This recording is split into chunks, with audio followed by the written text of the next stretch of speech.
Howdy folks, welcome to the final product video for the Leatherman FREE T-Shank holder. So this is something I've been working on for quite a while, and I'll talk about the kind of different prototypes that have brought me to this point.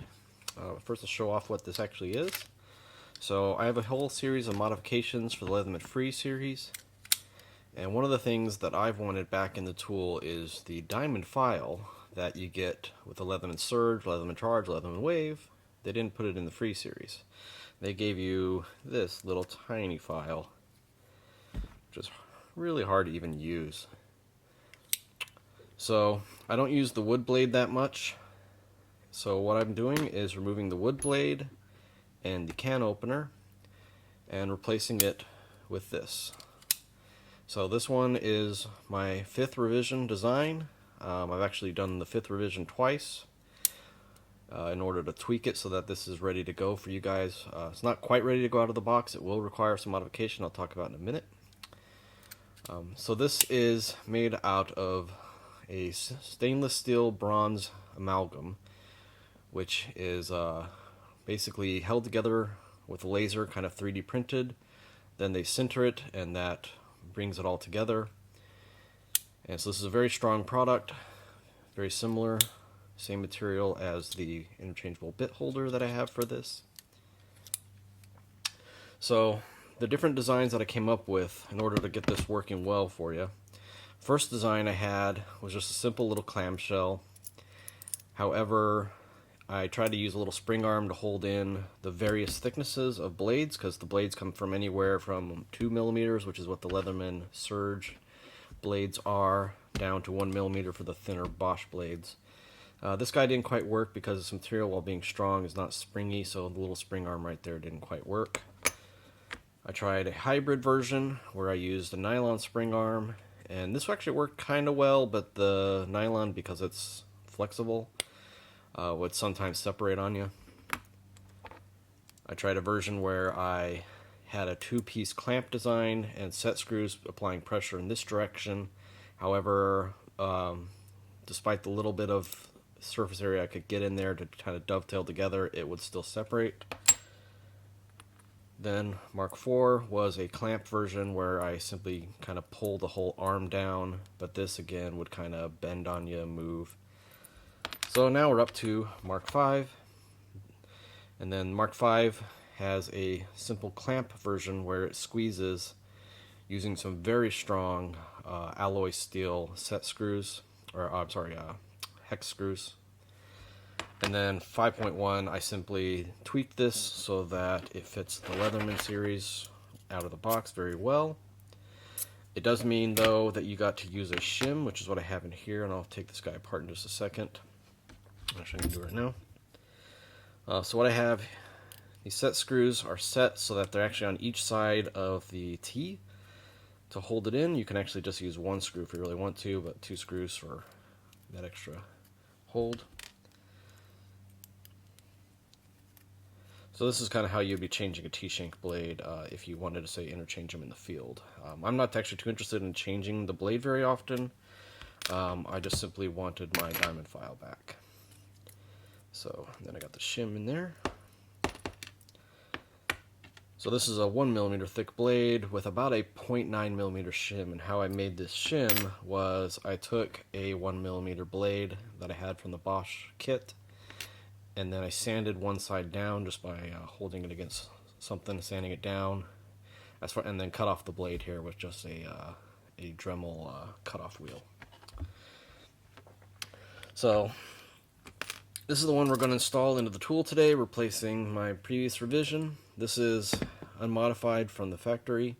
This is how it looks and comes. And the extra process we got to do is we got to tap it with some M2 taps. This is a small little tap I bought off Amazon for $5. You do need to make sure you at least get a titanium nitride coated tap, because this is stainless steel, and you'll want to use some oil for cutting. The other thing is that sometimes, and I've tweaked this as much as possible, this little hinge will maybe have a little burr in it, and you can run a 1/8 inch drill bit through it. I did not need to do that. As you can see here, it fits very well. So all we need to do is the tapping. I've tweaked the tap profile so that you can use a hand drill You can also just use a hand tap if you want. So we'll put a little bit of cutting fluid on here. Just drop. And I got this profile working well enough that should be able to even hold this by hand.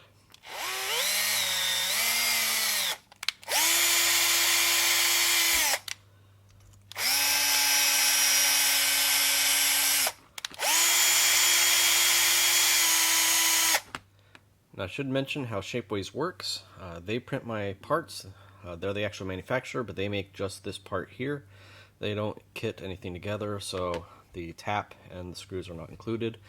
I got my screws off McMaster because I wanted a highly reputable source of alloy screws. These are M2 by 0.5 socket head cap screws, 5 millimeters long. You want to make sure and get some good high strength ones. These are rated at 500 pounds each. Alright, so to install it in the tool, what you'll need is a driver with a Torx T9. You actually need 2 of them. This is very similar to my bit holder. Oops, that's T8, T9. Let me move these out of the way.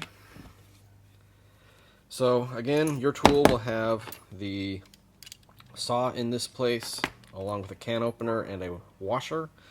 I built the washer straight into the part, so you can take that spacer washer out. Alright, so similar again to the bit driver.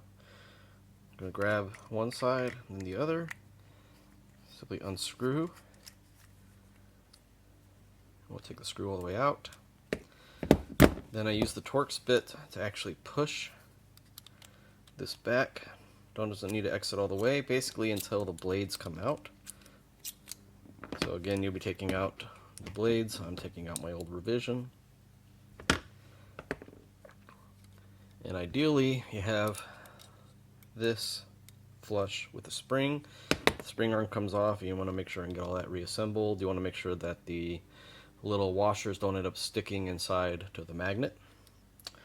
So take our new bit driver, or new, T-Shank adapter. Just drop it in, push this back together.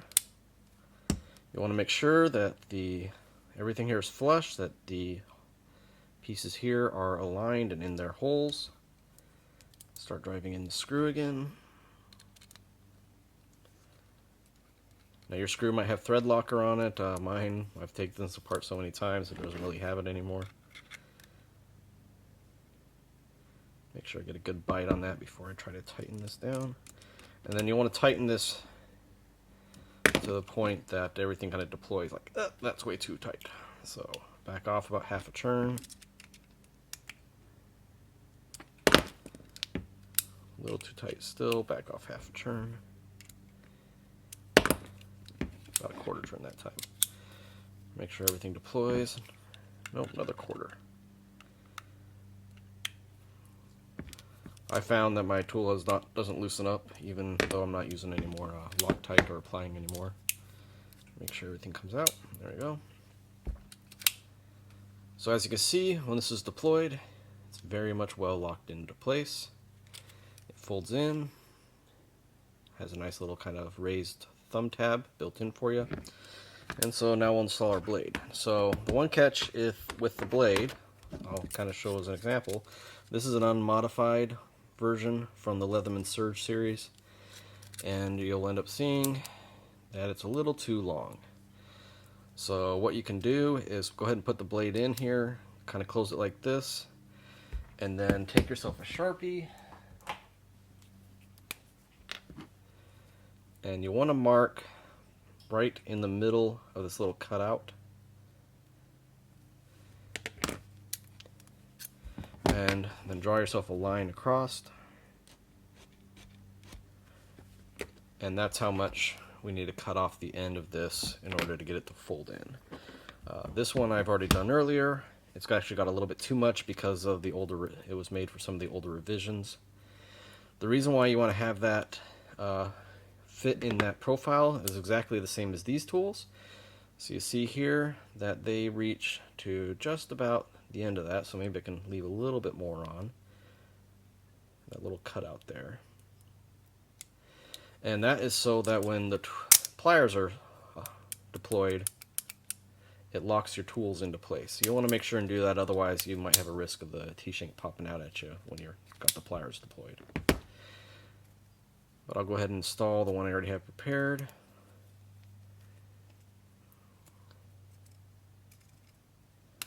Remove the 2 screws.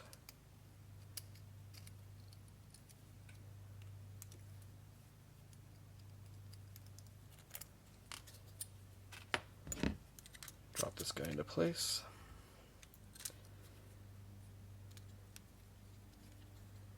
And it doesn't take much force. You don't have to torque these down a whole bunch to hold in the T-Shank. What you're doing is making sure this blade is really locked in tight. As you can see, there's no movement between it and the tool. When it folds in, it doesn't quite get all the way down. You got to sometimes push it in. That's just kind of something that kind of happens with the Free series. This little spring arm's not quite tight enough to finish pushing it in. But there you go. Now you can install a different T-Shank blade. I have found, even though a lot of people really like the metal blades, it works pretty darn well as far as holding it. You can run your finger over here and do it as a draw blade. But these, again, are made for jigsaw, so they're a little bit tough to use, but as you can see, the profile on the wood is just almost exactly the same. So if you want to get the wood blade back, you just install a wood T-Shank. But now you can have your nice large diamond file back, along with the crosscut file. You might ask, why did I leave in the file instead of the can opener, since I'm replacing it with a file? But what I end up doing is I kind of end up using this for wood and this for metal. Let's kind of play both at the same time. And that's the way I kind of like to keep it. Again, it'll be of course compatible with my holster once it's folded up in either orientation. So I hope folks enjoy this. I know quite a few people on the multitool.org forums have been waiting a long time for this. They've been watching the progress of the different prototypes. I wish that it didn't require the tapping, but the tap is cheap, it's easy to use. As you can see, it works well. If you want to use the thinner blades, you do have to make your own shim. That was still pretty easy to do, only takes a few minutes.